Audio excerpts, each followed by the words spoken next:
ईर्ष्यालु पड़ोसी। एक समय की बात है, ग्रीमोंटा के एक छोटे से गांव में एक बुजुर्ग दंपत्ति रहता था, जिनके नाम थे रिचर्ड और मारी। रिचर्ड और मारी के कोई बच्चे नहीं थे, पर उनके पास जरूर एक प्यारा सा छोटा कुत्ता था, जिसका नाम था रोमियो। रोमियो, यहाँ आओ बच्चे, खाना तैयार है। रोमियो को इस बुजुर्ग दंपत्ति से बहुत प्रेम था और वो कभी उन्हें अपनी नजरों से दूर नहीं करता था। ये एक छोटी सी खुशियों की पोटली है ना? हाँ, ऐसा ही है वो। एक दिन जब हमेशा की तरह रिचर्ड रोमियो के साथ अपने बाग में काम कर रहा था, करीब ही उसने किसी असामान्य बात पर गौर किया। रोमियो थोड़ी दूर पर किसी जगह पर नाक रगड़ रहा था और पंजे मार रहा था। क्या बात है बच्चे? तुरंत ही रोमियो अपने मालिक के पास जोर जोर से भौंकते हुए दौड़ा गया और वापस उस जगह पर आया जहाँ वो कुरेद रहा था। रिचर्ड ने सोचा कि क्या माजरा है और उसने एक फावड़ा उठाया और जहाँ कुत्ता उसे ले जा रहा था वहाँ उसके पीछे गया। रोमियो जोर जोर से भौंकते हुए कूद फांद रहा था, जब तक कि शोर से मारी भी बाहर नहीं आ गई। उत्सुकतावश रिचर्ड खोदने लगा और जल्दी ही फावड़े से कुछ टकराया। ओहो, लगता है कि हमें कुछ मिला है। वो नीचे झुका और एक बड़ा सा बक्सा खींच कर निकाला। जब उसने उसे खोला तो हैरानी से उसका मुंह खुला का खुला रह गया, क्योंकि वो बक्सा चमकते हुए सोने के सिक्कों से भरा था। हे भगवान, कहीं ये सपना तो नहीं? तुम्हारे बारे में मैं नहीं जानता, पर मैं निश्चय ही सपना नहीं देख रहा। ये सच है। हमारे नन्हे बच्चे ने हमारे लिए खजाना निकाला है। हम अमीर हो गए हैं। रोमियो भौंकता रहा और खुशी से कूदता रहा। बक्सा इतना भारी था कि उसे अंदर ले जाने में मारी को मदद करनी पड़ी। दिन गुजरते गए और रोमियो को वो सब दिया गया जो एक कुत्ते को खाने में बहुत पसंद होता है, और जिन गद्दियों पर वो सोता था वो तो जैसे शहजादे के लिए थी। उसका बहुत अच्छा वक्त गुजर रहा था कि एक दिन रूसो, जो ईर्ष्यालु पड़ोसी था, उसे रिचर्ड और मारी के मिले खजाने के बारे में पता चल गया और उसने एक योजना बनाई कि वो छिपकर रोमियो को अगवा कर लेगा। मुझे किसी भी तरह से ये छोटा कुत्ता चाहिए। आज रात जब बूढ़ा दंपत्ति सोएगा, मैं इस कुत्ते को कुकीज देकर ललचाऊंगा और उसे पकड़ लूंगा। और जैसा कि उसने योजना बनाई थी, रूसो बुजुर्ग दंपत्ति के घर चोरी से घुसा। रिचर्ड और मारी गहरी नींद में थे और नन्हा रोमियो एक गेंद से खेल रहा था जब दरवाजा चरमराकर खुला। रोमियो ने ऊपर देखा और देखा कि स्वादिष्ट कुकीज दरवाजे पर पड़ी है। वो कूदा और दरवाजे की तरफ भागा गया। तुरंत ही उसने वो कुकीज झपट ली और खुशी खुशी उन्हें चबाने लगा। पर बेचारा इस बात से अनजान था कि उस कुकीज में सोने की दवा मिली है। जैसे ही उसने ये खाई, वो जमीन पर गिरा और बेहोश हो गया। अब ये कुत्ता मेरा है। ये कहते हुए उसने नन्हे रोमियो को उठाया और रात के अंधेरे में गायब हो गया। अगली सुबह जब रिचर्ड और मारी जागे, उन्होंने पाया कि रोमियो घर में कहीं भी नहीं है। उन्होंने उसकी तलाश शुरू की। ओ रोमियो, रोमियो, कहाँ हो तुम बच्चे, कहाँ हो? कहाँ हो तुम मेरी छोटी सी खुशियों की पोटली? पर रोमियो कहीं भी नजर नहीं आ रहा था। वो उसको खोजते खोजते बाग में गए। बाड़ की दूसरी तरफ से रूसो ने उन्हें पुकारा। क्या हुआ पड़ोसी? तुम इतनी उदास क्यों हो? रूसो, हमें हमारा नन्हा कुत्ता नहीं मिल रहा है। क्या तुमने उसे देखा है? मैंने तो नहीं देखा, पर मुझे यकीन है कि वो घर से बाहर भाग गया होगा। एक तितली का पीछा करते हुए उसके साथ खेलता था। वो ज्यादा दूर नहीं गया होगा रिचर्ड। चलो तुरंत चलकर उसे ढूंढते हैं। तुमने सही कहा, चलो उसे ढूंढते हैं। रिचर्ड और मारी उसको ढूंढते हुए बाहर गए। इसे उचित अवसर जानकर रूसो जल्दी से अपने घर के अंदर गया और रोमियो को लेकर बाहर आया। तुम नन्हे शैतान, तुमने पूरी रात मुझे परेशान किया। अब मेरा साथ दो और मेरे बाग में खजाना ढूंढने में मेरी मदद करो। चलो। उसने रोमियो को नीचे रखा, पर हाथ में पट्टा थामे रखा। तुम भागने के बारे में सोचना भी मत। बेचारे रोमियो ने जमीन सूंघनी शुरू की और जल्द ही वो एक जगह पर रुक गया जहाँ वो भौंकने लगा। बहुत अच्छे, ये रिचर्ड के खजाने से भी ज्यादा बड़ा होगा। ये कहते हुए उसने जमीन खोदनी शुरू की और जल्द ही उसे एक बड़ा सा बक्सा मिला। खुश होकर उसने उसे खींचा और खोला। और उसकी खुशी का ठिकाना न रहा जब उसने सोने के सिक्कों से भरा हुआ पाया। ओ नन्हे कुत्ते, तुम बहुत ही खास हो। चलो अब मैं तुम्हें जाने दूंगा। उसने उसके गले से पट्टा खोला और उसे बाड़ की दूसरी तरफ रख दिया। अंदर भाग जाओ, तुम्हारी मम्मी और डैडी जल्दी ही घर आ जाएंगे। रोमियो एकदम घर के अंदर भाग गया। रूसो ने सोने का बक्सा उठाया और अपने घर के अंदर मुस्कुराते हुए गया। जब रिचर्ड और मारी निराश और उदास होकर आए, रोमियो भौंकता हुआ बाहर आया और उनकी तरफ दौड़ा गया। ओ, तो तुम आ गए। आ गया। तुम कहाँ गायब हो गए थे रोमियो? हम तुम्हारे लिए बहुत चिंतित थे। मारी ने उसे अपनी बाहों में उठाया और बुजुर्ग दंपत्ति घर के अंदर खुशी खुशी गए। उस दिन बाद में रूसो अपने लालची इरादों के साथ फिर से बुजुर्ग दंपत्ति के घर आया। मुझे बहुत खुशी है कि तुम्हें तुम्हारा कुत्ता मिल गया। ये प्राणी थोड़ा सहमा हुआ सा लगता है। अगर एतराज न हो तो मैं इसे कहीं घुमाने ले जाऊं। ओह, ये तो बहुत बढ़िया होगा। रोमियो, क्या तुम सैर करने जाना चाहोगे बच्चे? और ये सुनकर रोमियो आगे आया और रूसो हैरान रह गया जब वो बोलने लगा। मैं इस आदमी के साथ कहीं नहीं जा रहा। ये बहुत नीच है। रूसो भौंचक्का रह गया। उसने एक कदम पीछे लिया और रिचर्ड की तरफ देखा। ओह, क्या बात है रूसो? तुम इतने हैरतज़दा क्यों लग रहे हो?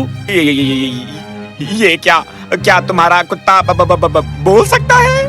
रिचर्ड और मारी ने एक दूसरे की ओर देखा। उन्हें ये काफी मनोरंजक लगा क्योंकि उनके लिए तो रोमियो बस भौंक रहा था। वो उसे बोलते हुए नहीं सुन रहे थे। क्या? तुम क्या बात कर रहे हो रूसो? तुम्हारा कुत्ता, ये नन्हा शैतान अभी बोल रहा था। अगर बोलने से तुम्हारा मतलब है बोलना, तो हाँ, ये बोला। सभी कुत्ते बोलते हैं। रोमियो भौंका और रूसो ने उसकी ओर जिज्ञासा से देखा। मैं कसम खाता हूँ, मैंने इसे बोलते हुए सुना था। घर जाओ रूसो। मुझे लगता है तुम्हारी तबीयत ठीक नहीं है। सो जाओ और एक बार जब तुम थोड़ा बेहतर महसूस करो तब तुम रोमियो को टहलाने के लिए ले जा सकते हो। रूसो ने सिर हिलाया और अपने सिर को खुजलाते हुए घर गया। अगली सुबह वो फिर वापस आया। कैसे हो रिचर्ड और मारी?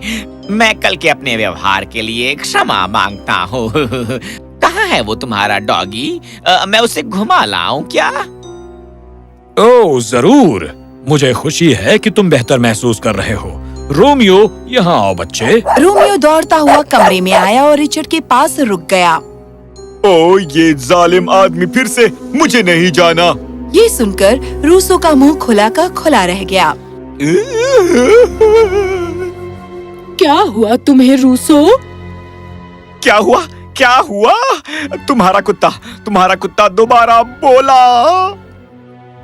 रिचर्ड और मारी ने असमंजस में एक दूसरे की तरफ देखा। रोमियो भौंका। रूसो, मेरे पड़ोसी, मेरे ख्याल से तुम्हें जाकर एक डॉक्टर से मिलने की जरूरत है। कोई जानवर कैसे बोल सकता है? ये अभी अभी बोल रहा था। तुम सब मिलकर ये कर रहे हो। ये जादुई कुत्ता है। मुझे पता है ये तुम्हारे भाग्य के लिए जिम्मेदार है। और अब मुझे पता चल गया है कि ये बोल भी सकता है। ये जादू का कुत्ता तुम्हें कहाँ से मिला? मैं जानना चाहता हूँ। रूसो, ये बस एक छोटा सा कुत्ता है, कोई जादुई प्राणी नहीं। और हाँ, उसने जरूर खजाना ढूंढने में हमारी मदद की। वो बस भाग्य की बात थी। उसने दोबारा कभी ऐसा नहीं किया। पूरा गांव ये जानता है। तुम मुझसे कुछ छिपा रहे हो। क्या मतलब है तुम्हारा? मैं तुम्हें दिखाऊंगा, पर तब नहीं जब मैं अकेला होता हूँ। मैं गांव के मुखिया को लाऊंगा और उसके सामने तुम्हारी पोल खोलूंगा। पूरा गांव ये जान जाएगा कि तुम दुष्ट जादूगर हो और इस गांव में काला जादू इस्तेमाल कर रहे हो। और ये जादुई कुत्ता मैं अपने पास रख लूंगा। मैं वापस आऊंगा। जैसे ही वो उनके घर से बाहर गया, रिचर्ड और मारी ने एक दूसरे की ओर भौंचक्के होकर देखा, क्योंकि उन्होंने सोचा कि उनका पड़ोसी अपना मानसिक संतुलन खो रहा है। उस दिन बाद में वो गांव के मुखिया शीरो के साथ लौटा। उनके बरामदे में खड़े होकर रूसो चिल्लाया। बाहर निकलो तुम दुष्ट जादूगरों, और दुष्ट कुत्ते को भी बाहर निकालो। मैं यहाँ तुम्हारी पोल श्रीमान शीरो के सामने खोलने आया हूँ। रूसो इतनी जोर से चिल्लाया कि कुछ और गांव वाले भी इकट्ठे हो गए। जब रिचर्ड और मारी अपने घर से बाहर आए, ये रहे वो दुष्ट जादूगर। हुजूर, ये हमारे गांव में काला जादू कर रहे हैं। आपको इन्हें यहाँ से तुरंत निकाल देना चाहिए। श्रीमान शीरो, मुझे लगता है कि रूसो का दिमाग खराब हो गया है। हमें उसे डॉक्टर के पास ले जाना चाहिए। बहुत हो गए तुम्हारे काले कारनामे। मैं तुम्हारी पोल खोलने आया हूँ। रूसो, तुम्हें अपने दावे का पुख्ता सबूत देना होगा। मैं रिचर्ड और मारी को वर्षों से जानता हूँ और वो हमारे पूरे गांव में सबसे इज्जतदार लोग हैं। इनकी इज्जत दिखावे के कारनामे करने में है हुजूर, और हाँ, मेरे पास पुख्ता सबूत हैं। ये कहकर वो रोमियो की ओर मुड़ा। चलो अब तुम कुछ कहो। मैं चुनौती देता हूँ तुम्हें। तुम क्या चाहते हो मैं क्या कहूँ? देखा, ये हुई ना बात। अब मुझे कुछ और साबित करने की जरूरत नहीं है। श्रीमान शीरो ने असमंजस में उसकी ओर देखा। गांव वालों ने भी एक दूसरे को असमंजस भरी नजरों से देखा। ये तुम क्या कह रहे हो रूसो? कुत्ते की, मैं बोलने वाले कुत्ते की बात कर रहा हूँ। क्या आपने इसे अभी अभी बोलते हुए नहीं सुना? मैंने अभी उसे भौंकते हुए सुना। क्या? ये कैसे मुमकिन हो सकता है? गुस्से से वो गांव वालों की तरफ मुड़ा। तुमने तो सुना होगा, है ना? मैंने भी उसे भौंकते हुए सुना। हाँ, मैं भी। मेरे ख्याल से रिचर्ड सही कह रहा है। रूसो का दिमाग खराब हो गया है। नहीं, ऐसा नहीं है। इस कुत्ते ने इन्हें एक बार खजाना ढूंढने में मदद की थी। ये एक जादुई कुत्ता है। हम सब इसके बारे में जानते हैं, पर वो बस एक इत्तेफाक था और इस कुत्ते में सूंघने की जबरदस्त शक्ति है। ओह, तो ऐसी बात है। ये कहते हुए रूसो आगे ये समझाने लगा कि कैसे उसने रोमियो को पकड़ लिया था और कैसे उसने उससे अपने बाग में सोने का एक बक्सा ढूंढवाया था। क्या? तुमने मेरे बच्चे को अगवा किया? तो ये तुम थे? ये अस्वीकार्य है रूसो। मैं तुम्हें गांव से बाहर फेंकवा दूंगा। ओह, अभी नहीं श्रीमान गांव के मुखिया। बात ही नहीं है कि मैंने इस नन्हे शैतान को अगवा किया, पर उसने एक और खजाना ढूंढने में मेरी मदद की। आप देखिए, ये कुत्ता एक जादुई जीव है। ये असीमित खजाना ढूंढ सकता है। सच में? तो साबित करो, दिखाओ वो सोने से भरा बक्सा। ओह हाँ, दिखाऊंगा। ये कहकर उसने बैग नीचे रखा और उसमें से निकला वो बक्सा जो उसको उसके बाग से मिला था। करीब से देखिए दोस्तों, क्योंकि मैं आपके सामने प्रकट करने वाला हूँ सोने के सिक्कों से भरा हुआ एक बक्सा। ये कहकर उसने बक्सा खोला और उसे देखकर ये सदमा लगा कि वो केवल रेत से भरा हुआ था। क्या? ये नहीं हो सकता। बहुत हो गया। न केवल तुमने हम सब का समय जाया किया है, तुमने रिचर्ड और मारी की इज्जत को भी दागदार किया है, और उससे बढ़कर तुमने उनके नन्हे कुत्ते को अगवा किया है। मैं यहाँ ये घोषणा करता हूँ कि तुम ग्रे मोंटा से प्रतिबंधित किए जाते हो, अभी और इसी वक्त। पर तुम्हारे मुंह से एक और शब्द न निकलने पाए। अपना सामान बांधो और निकलो यहाँ से। मुझे पहरेदारों को बुलाने पर मजबूर मत करो। अपना सिर लटकाकर रूसो चला गया। श्रीमान शीरो रिचर्ड और मारी के पास गए। मैं इस अनुचित व्यवहार के लिए क्षमा चाहता हूँ, लेकिन अब और फिक्र न करें। रूसो फिर कभी तुम्हें परेशान नहीं करेगा। वो इस गांव में कभी नहीं आएगा। मैं सुनिश्चित करूंगा कि उसे यहाँ से दूर भेज दिया जाए। धन्यवाद मिस्टर शीरो। आपका नेतृत्व ही है जो हम सबको इतना सुरक्षित रख रहा है। श्रीमान शीरो मुस्कुराया और नीचे झुका रोमियो का सिर थपथपाने के लिए। इतना प्यारा सा कुत्ता है, कोई भला कैसे सोच सकता है कि ये जादू टोना जानता होगा।